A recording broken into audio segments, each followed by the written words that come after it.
Welcome to Conical Supremacy's Tuba Christmas. 1, 2, 3.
Awesome. You guys are great, man.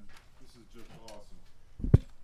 Hey, good afternoon, good evening, and good morning to everybody out there listening to us.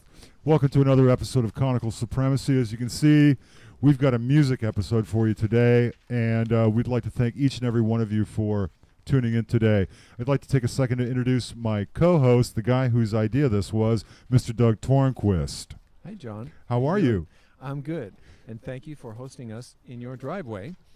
Oh, I thought we were going to go with undisclosed location. It looks like your driveway. It might not be. But it's cold here, and we have, look at this, we have our colleagues here playing. We are properly socially distanced because we are under orders to stay safe, which we are doing, playing outside. Absolutely, and we're trying to keep this as cool as we possibly can for everybody. Hey, for all of you out there, I'd like to take a second and introduce the guys that we've got going on here. We've got just a talent trust here with us today. On C-Tuba over here, up and coming guy, Mr. Kyle Richter. I mean, just awesome dude. And then on euphonium in the back, the last chart you heard was actually arranged by this guy, and talk about just a great player, great teacher, and a fantastic arranger, Mr. Scott Sutherland in the back.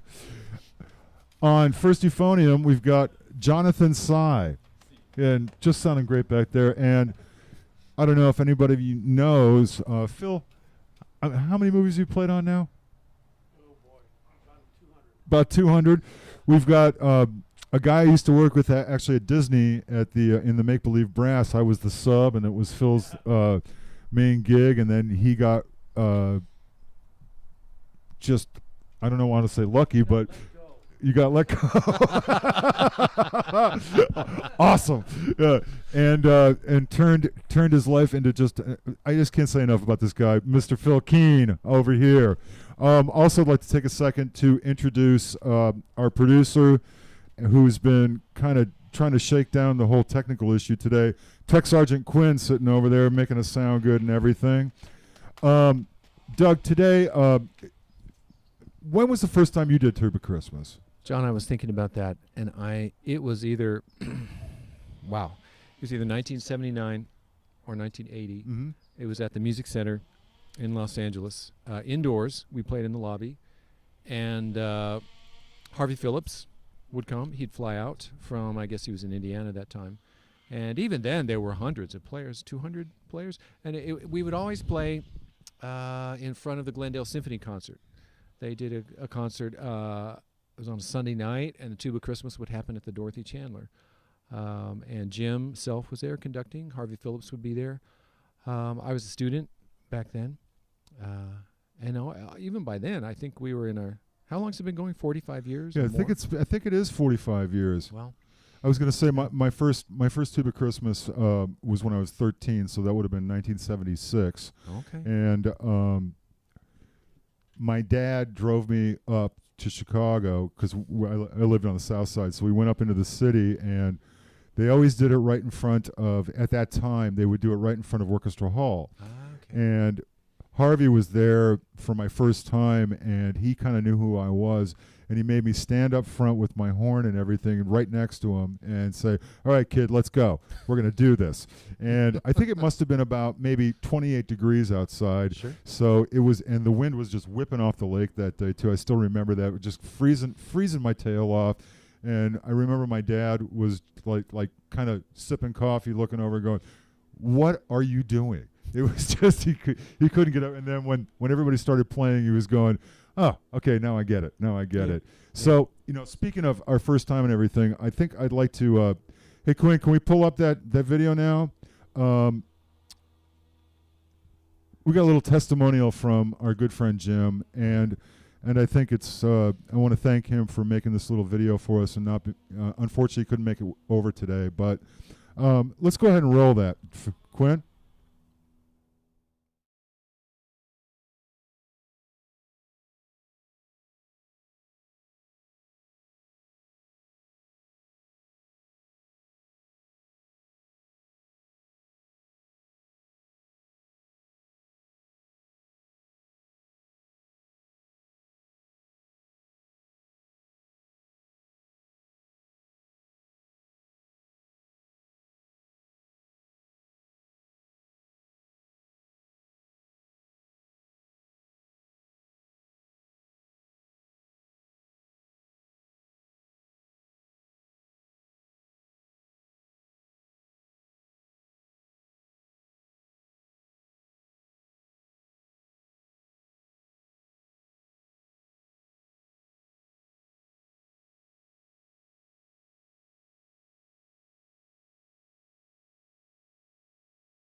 Thanks so much for that, Jim. We really appreciate it. And now we're going to get out the Alec Wilder book. And Alec Wilder did all these tunes for Harvey for Tuba Christmas. And I just love playing all these. And for those of you out here there, if you got your horns handy, Tech Sergeant Quinn has put up a link in Dropbox for all the charts.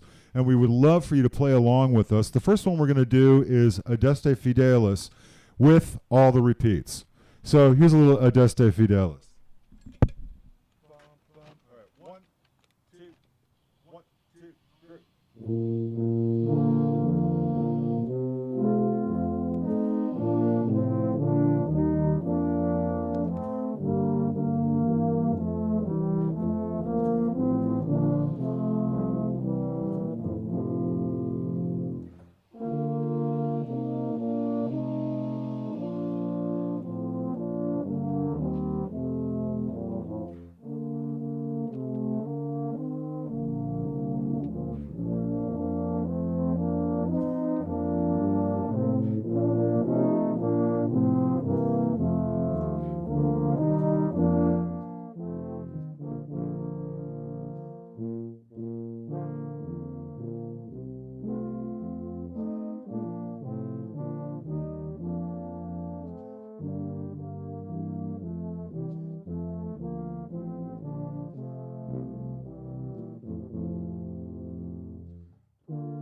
Just great writing, just great writing.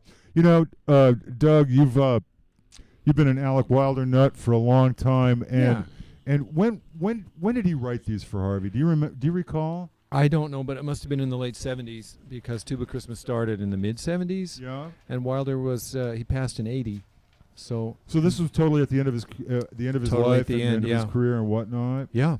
And I mean, I think one of the things that I love about these things is it's just like a hymnal book, Well, you know, and how righteous is that? Well, there's a traditional sound. I mean, John, you know what we may not realize is there are people who come to Tuba Christmas in Los Angeles every year for 10 years, 15 years, 20 years running. It's a part of their holiday celebration.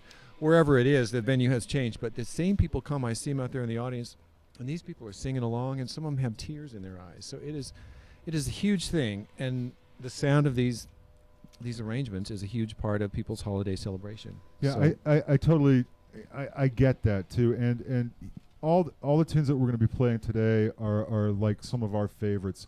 I mean, last week we were talking and going, how about this one? Well, that's pretty good, but this one's better. And the next one we're going to play for you now is the First Noel, and there's just some great writing here, and using the horns just absolutely wonderfully. So here's a little First Noel. 1, 2, 1, 2, 3, 1, 2.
Wonderful writing. Wonderful writing.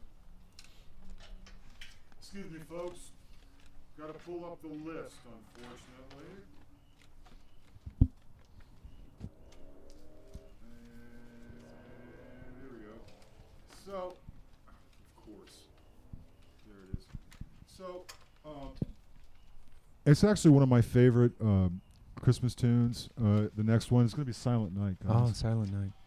And I actually did a jazz chart on this. It's called All Blues Silent Night. So I kind of did it was for my group. Yeah, well, I used the whole all blues bass line on that, and then and kind of do it a whole gospel-y 3/4 thing, man. So it's pretty cool. But this particular chart is just a beautiful thing. So what number do we got? 11. So for those of you out here who are playing along, it's number 11 in the book.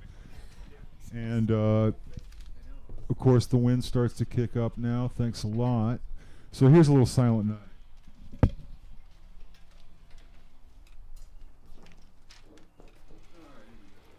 Let's not do this fast. 1, 2, 1, 2, 3, 1, 2.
Just a wonderful, wonderful rendition. I especially like the whole DC A natural thing on the first cool. tuba part. Is just Very nice. just really, really cool stuff. We're gonna do another one here for you called "Angels We Have Heard on High," and I just want to take a moment while the guys get the chart up. That we're accepting any and all donations. I think that's up on the screen for you right now. All the proceeds from today's show will go to the Harvey Phillips Tuba Christmas Foundation. Right. Unfortunately, with COVID going on, not a lot of people have been out there getting the books, doing the thing, and I've only seen a couple of Tuba Christmas going across the country this year, Right. mostly in warm climates. And it's kind of unfortunate that it's going on this year, but we are here to help. And anything that we can do to keep this thing going, I think, is really important. It is, right. And there's the big one tomorrow. And which we'll talk about. why don't you talk about that for a second while I get my chart up? All right. Well, tomorrow is the actual Tuba Christmas LA, which has been produced by Scott Wilkinson. Scott took over Tuba Christmas, took over doing everything from Jim a few years ago, and he's been doing a great job. He organizes it, he gets the whole thing going. It's been happening at Forest Lawn, which is a beautiful auditorium, and I think last year there were close to 1,000 people there, and he was planning to expand it this year, maybe with an extra performance, but certainly with more people, and certainly with a bigger social media campaign. who could have known a year ago that we'd be here this year. But Scott, not to be deterred by anything, put together a huge program for tomorrow, and it's going at 3 o'clock tomorrow on Tuba Christmas LA is, I think, the website. And Scott Sutherland's chart will be played, the one that we just did. And Scott Wilkinson has put together this huge tribute and salute to Tuba Christmas, along with some of the, I think it's going to be historic footage, as well as some new recorded things. I think the USC Tuba Quartet is playing and being interviewed, and Jim Self will be there. We're actually going to play a little later an arrangement by Scott Wilkinson's father of White Christmas. Angels We Have Heard on High. We'll play some more music. Bum, bum, bum, bum, bum, bum, bum. 1, 2, 1, 2, 3, 4.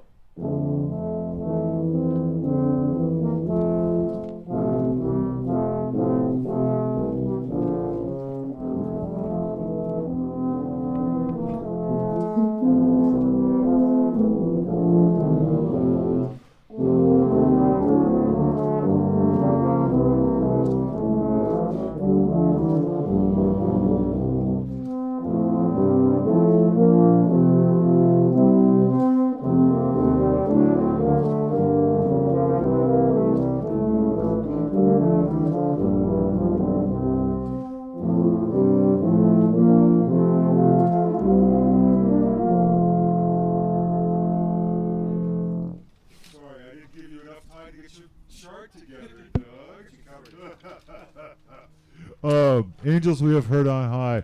You know, throughout the years, there's been a bunch of guys that have done a bunch of different charts for Tuba Christmas to kind of augment the book from the Wilder stuff. And we'd like to do one right now. It's called Here Comes Santa Claus.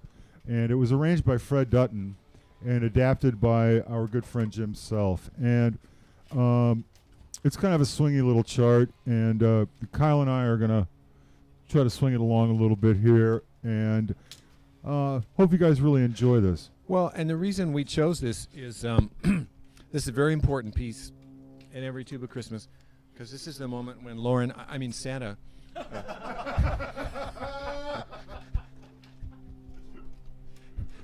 Well, we're playing along, and all of a sudden there's one less euphonium on stage, and we just all decided not to mention it. And then the next thing, you see Santa coming from the back of the auditorium, and Santa comes up on stage while this is played. There is a lengthy and probing interview of Santa Claus. Scott Wilkinson interviews Santa Claus. And so I wanted to make sure we played this. And also to honor Fred Dutton. I played with him years ago. Here Comes Santa Claus. Let's do it. 3, 4, 1. Okay. 3, 4, 1.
That's just a nice chart.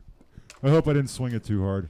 It was beautiful. I was trying to imagine Jim conducting it because he usually holds it together. Imagine that piece with. Well, how many do we normally have on stage in Los Angeles? About 300, right? Yeah, something like that. Yeah. So each one of you represents 50 people. Yeah. So think about that for a second. I mean, talk about pressure. Hey, we're gonna do. It's funny. This particular chart, this particular tune, is. I don't know if any of you guys know this, but it's still the most #1 selling song of all time. I mean, think about that. And there's actually a story. Now that I got it together, thanks for the patience. There's actually a story about this tune about Irving Berlin. And you guys know this story about Irving Berlin? All right, so Irving wrote this tune, and just an amazing composer to begin with. I just love his songs. But Yeah. he wrote this song and got it done, and the day before Christmas, his son was killed. And for him, I mean, what do you do? I mean, here you write this quintessential Christmas song, and you hear it every single year, and all it does is remind you of loss as opposed to joy. And it just blows my mind sometimes that that's life. It's just the way it is. But not to bring everybody down, it's just such a fascinating thing for me. But we're going to do an arrangement by Robert Wilkinson, which is Scott's father. Yeah. And Robert was. Do you have any info on that? I don't. Well, we're going to play it. So all of you out there can and it's a nice chart. I really kind of like this chart. It is, and it is. Scott handed me 2 versions of White Christmas. Scott was going to be here today, and then it turned out that he couldn't be.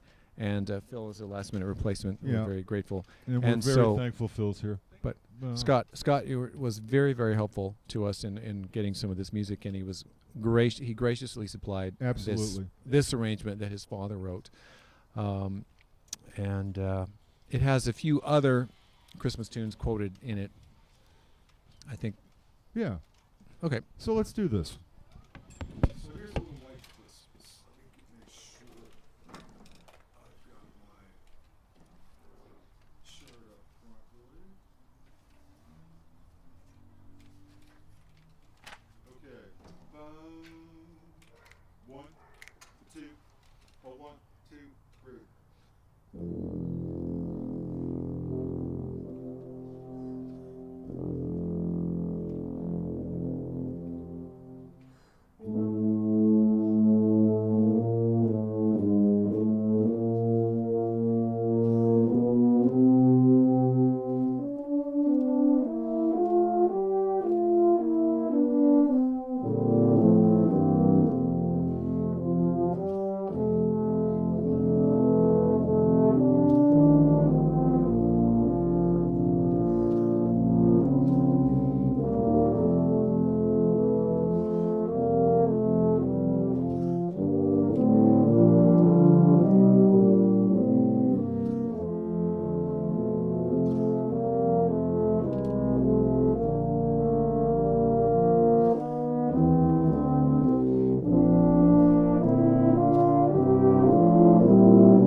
a nice chart. That's just such a nice chart. Well played, fellas. Well played. You know, I hope everybody out there is enjoying the music. We certainly are having a good time. I mean, the last time we were able to do this in person, I mean, luckily we're socially distanced, but Yeah. I mean, to actually play with a bunch of tuba guys is just, well, I mean, this is a Christmas gift for me as far as I'm concerned. Well, it is, and it's really nice to keep this tradition going. As Scott is tomorrow on his broadcast, and yeah, it's nice to do. When was Scott Sutherland? When was your first tuba Christmas? I was 6 years old, and my grandpappy. No, I'm. Of course not. I think I was in high school, and I went to the Dorothy Chandler for LA Tuba Christmas, and my dad came with me, and I think I was a senior in high school, and it was all to go with my teacher, who was Norm Pearson, and to join him. I was way in the back, but on the staircase. That was pretty amazing. So, yeah. I can add a story too. Why don't you add a story? Because I would love to pass this microphone off to you. Yeah. Here, use this one. Use this one, please. So my first tuba Christmas was actually when I was going to Cal State Long Beach, and one of my fellow trombone players, a guy named Doug Grieve, who actually heads up Trombone Christmas, and there is a very large following of Trombone Christmas now going on. In fact, I think it went on today in downtown Anaheim, somewhere. It was, Anaheim Garden Walk. what's his name? It's just when it was right in there. Disney guy. Yeah. Yeah, what's his name? Oh, I'm blanking on it. Disney guy. The Disney guy. No. I'm sorry. I'll think of it. Okay. I'll think of it. Anyway, so Doug came up to me at one point when I was going to Cal State Long Beach. He says, "Hey Phil, let's go play tuba Christmas." I says, "Well, I don't play euphonium and I don't play anything but trombone." He goes, "Oh heck, we'll just check out a couple of euphoniums and go down there." He says, "It's just like trombone. It'll be easy." And sure enough, it was like it's the same positions, it's the same fingering, so it'll be a piece of cake. And that was it. That was my very first tuba Christmas. It's hilarious how it came about. It was like, let's just check out a couple of horns and go.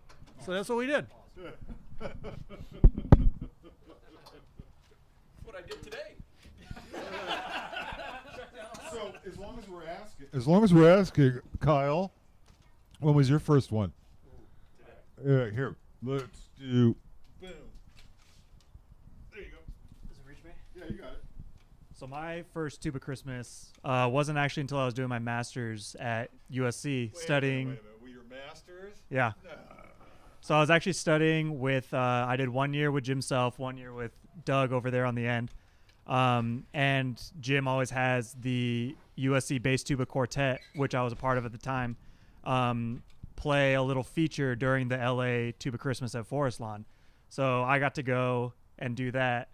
That was my very first one. You see 300 tubas and all sorts of other abominations on stage. It's really loud, really fun, and everyone's just in a great spirit. Yeah. It's great, man. So, Jonathan, when was yours? Have you done one? Oh, yeah. Here you go, buddy. Come on. So this morning I Talk to the Exactly. No, the first tuba Christmas that I ever participated in was I was 13 years old. It was 2007. It was in Glendale at the Alex Theater, and I just remember I was so excited. I decked out. At that time I did play tuba, but I wasn't happy about having to lug it on stage. Like the deal was in 8th grade was if I played tuba with the concert band, then I was allowed to play in the orchestra. But my sister at the time played euphonium. But she was too shy, too scared to go on stage. She was young at that time, like 10 years old.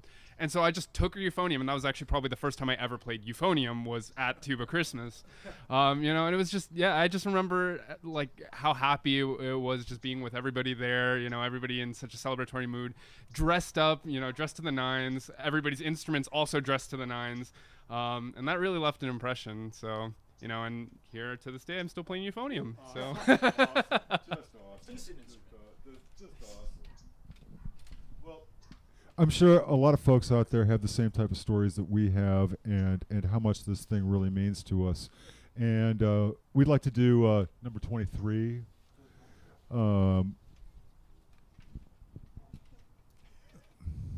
Wait, Tech Sergeant Quinn has. Can I read from that so I don't? Yeah. I have the. Go ahead. Go ahead. The link for tomorrow. It is 2020. It is 2020.tubachristmasla.com. I do apologize for getting that wrong. Okay, so if you want to write this down, 2020.tubachristmasla.com. And That's the link for tomorrow's show at 3 p.m. And we'll try to have Tech Sergeant Quinn get that link up for everybody out there. Unfortunately, we're running out a little bit of time here, but we're gonna play 2 more tunes for you, and this one I just love playing, and it's called "We Wish You a Merry Christmas." 1, 2, 1, 2, 3,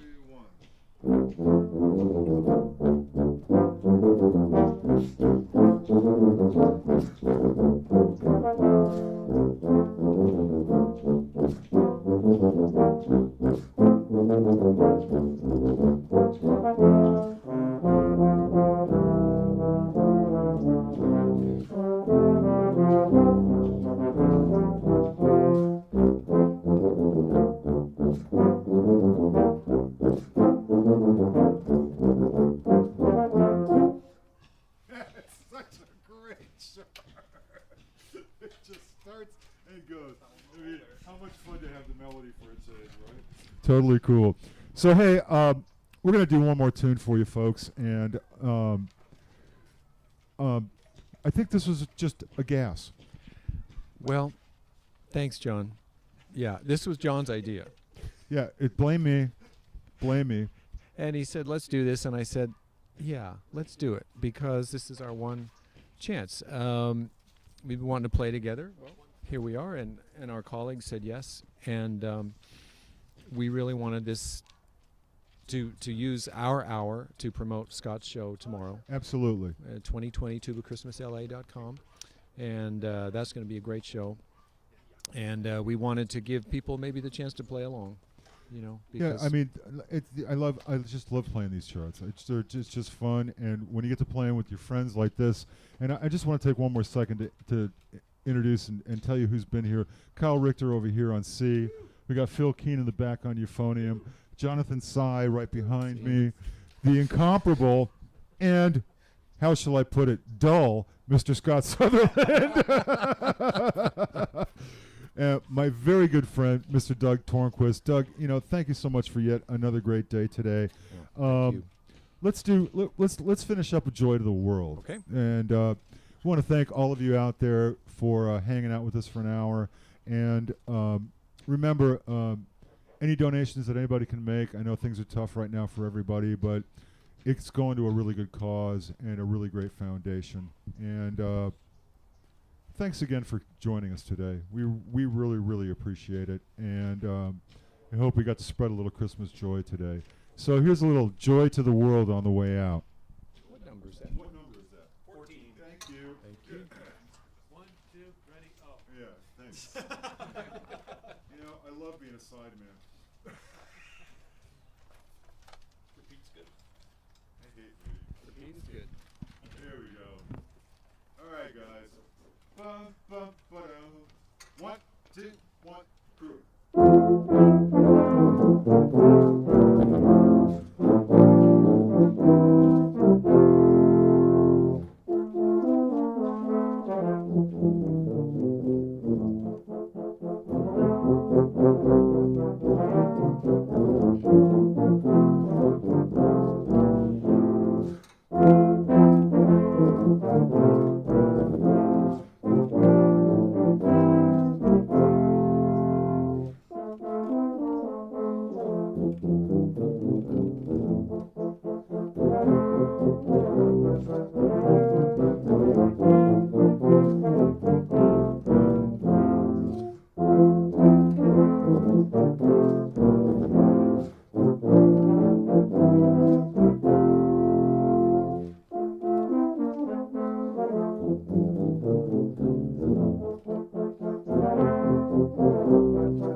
Merry Tuba Christmas, everyone.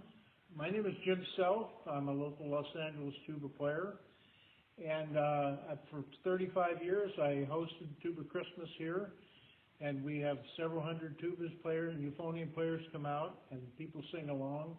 This year we can't do it, of course, because of but we're going to have a virtual Tuba Christmas in lieu of the pandemic. And I also am so proud to be here with Doug and John today, who are having their own little Tuba Christmas. I want to say a couple things. Tuba Christmas happens all over the world. It was started by my teacher, Harvey Phillips, in New York City in 1974. We started ours in 76, 2 years later. One of the, by the way, it happens, like I said, all over the world. Hundreds and hundreds of tuba players come out. Some cities, they have 500, 600 people. And in fact, during the Iraqi war, they had one in Baghdad. Isn't that hard to believe, but it's true. And let's celebrate Christmas so much this year. It's such a tough year for everyone, and I'm proud to be part of what you're all